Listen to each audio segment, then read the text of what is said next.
grabs. You must give it to everybody else, because it can't just be those that are at provincial level.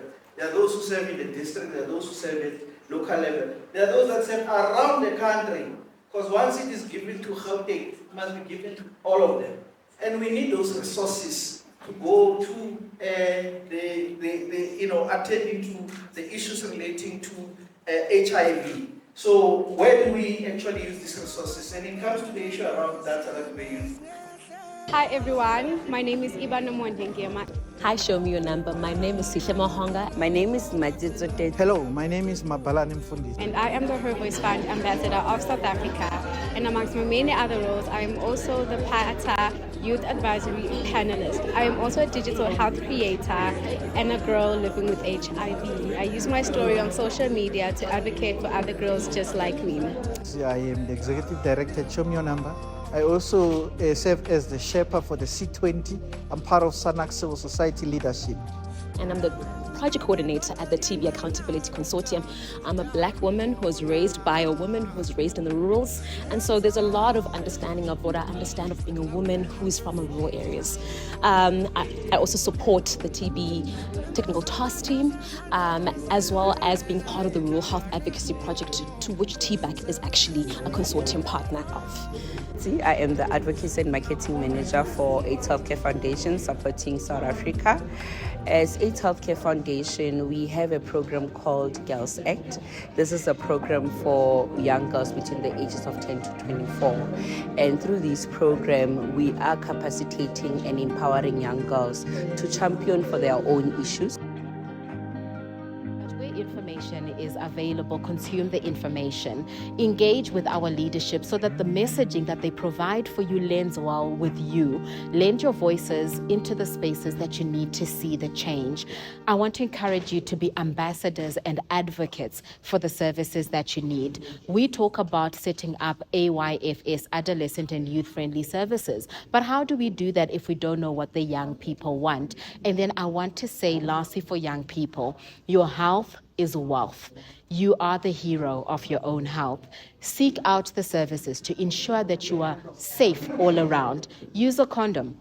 Prevent HIV. Prevent STIs. Don't fall victim to teenage pregnancy. But overall, make sure that you are informed about what you need to do to stay safe.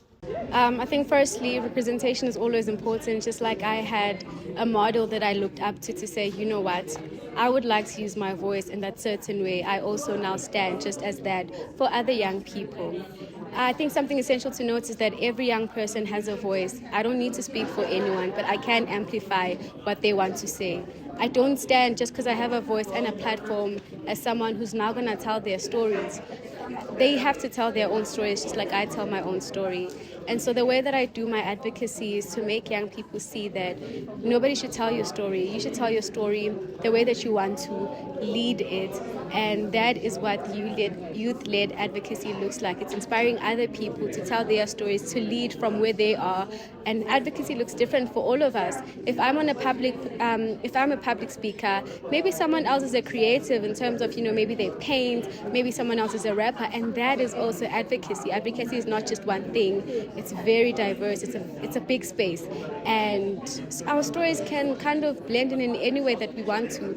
And storytelling doesn't just come in a form of, standing on stage. It comes in different forms. And so I also want to amplify that it's important to kind of display and demonstrate and make an example of all the different other, advocacy points that I think people don't always know.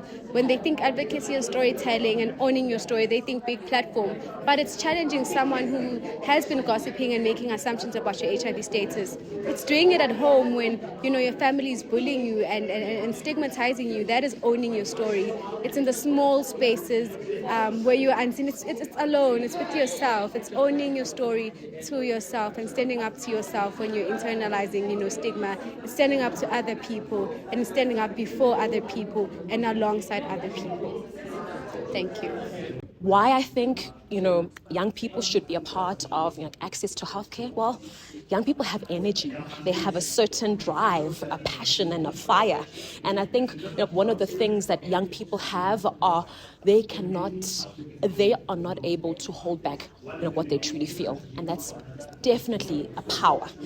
When you speak truth to power, you need to speak truth to power with fearlessness, with boldness, with a sense of clarity. And I feel like young people, with their sense of openness and being able to fully verbalize their feelings, are the change makers to our future. When we have things within the 2030 TB agenda, as like within the World Health Organization, it will be the youth that will be the people that will be taking that torch forward. And so, if we have people that actually have the drive to actually take health system issues forward, then I think that we are building a society of young and vibrant leaders who will actually be able to be change makers for the future. Young people are the future. Young people must be in the room to ensure that the issues that they want us as adults to see being done, they need to be with us. So there are two ways in which young people can do that. First is to use the power of the media, social media in this case, to put out their issues, to put out their voices so that other young people can actually follow. We had a young person here, Ibanati, she was talking about how with her phone, she's able to connect with millions others about the story of her triumph against HIV. So that's the one part. The other part is that some of the young people will be brought into the room to be part of the advocates for the issues that we would want to see in making the world a better place. They need to read, they need to bring their lived experience, they need to bring the research that they are doing to inform the policy propositions that we put across. So when you are in the room, you must count by having your voice heard. It must be loud. When you are outside the room, you must package what you are doing and use the social media platforms as a tool to get other young people connected, especially audiovisual content. Young people don't want boring content.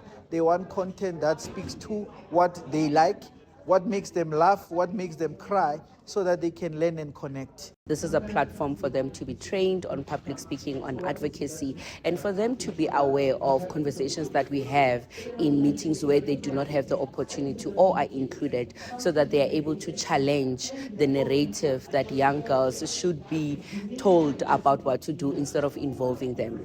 So for us as the AIDS Healthcare Foundation, it is important to involve young girls in conversations, because young people always say, nothing for me without me. Therefore, through platforms such as this, where today we had a young girl that was talking about her journey living with HIV, it was very important for us to involve her, because that is what we stand for, that people need to speak for themselves. They need to amplify their voices, and the systems and the initiatives that we have on the ground should incorporate the power and the voices of young people throughout the programs that we do in response to HIV.